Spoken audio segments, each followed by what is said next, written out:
Nail art is hands down the most challenging part of nail artistry. It's tedious, time-consuming, and requires an impossible amount of patience. But nail art doesn't have to be so complicated, and with a few changes and things to keep in mind, you can make the process a lot less strenuous as a beginner nail tech. But before we start, my name is Kai and I am a nail tech, and today's video is going to be a little bit different. I'm going to be giving you 10 tips on how to improve your nail art and not only grow as an experienced nail artist, but as an intuitive artist all around. So without further ado, I welcome you to Nail Art 101.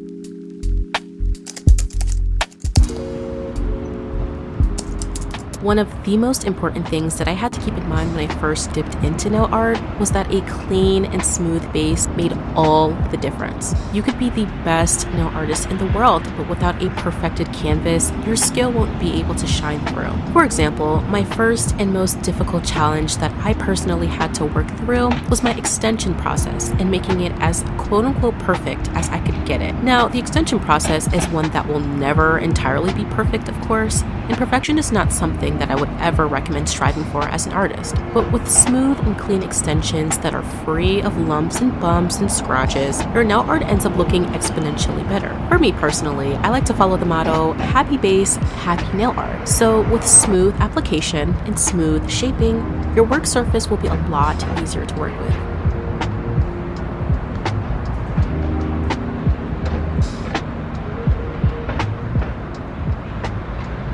As I'm shaping the nail, I always like to start with something that's kind of coarse and kind of rough. This is going to help me to debulk any lumps and imperfections that may be on the surface. However, removing the scratches is imperative to a good work surface. So personally, I like to follow this up by just grazing over the surface with a fine carbide bit, but if you're not a fan of this, a buffer works just fine. Now, buffing the nails wasn't something that I always considered to be even necessary, and this left me with nail art that was messy and prone to bleeding.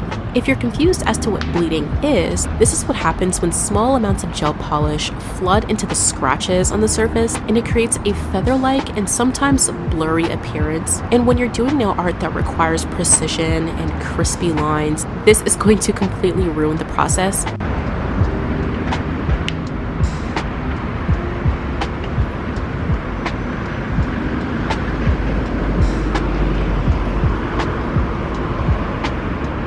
Here is what a French tip would look like on a surface that's not perfectly buffed, and here is what a French tip looks like when the surface is nice and smooth. Now the difference may not be that vast here because my nail on the left isn't as scratched up as it could be. And if you are someone who likes to use super coarse nail files to follow your nails, these bleeding, feather-like and blurry edges will look a lot worse if you do not buff them afterwards.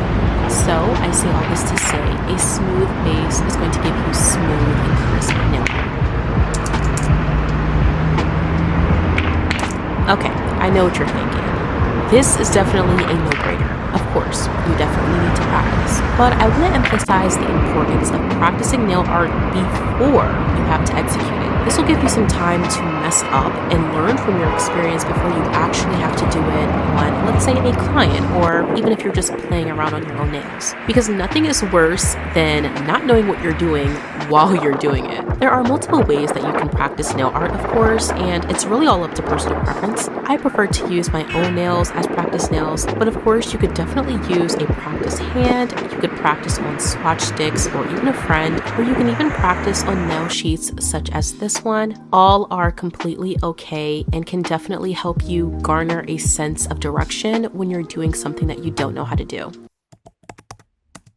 Concerning the foot and the nails, is proper nail care important?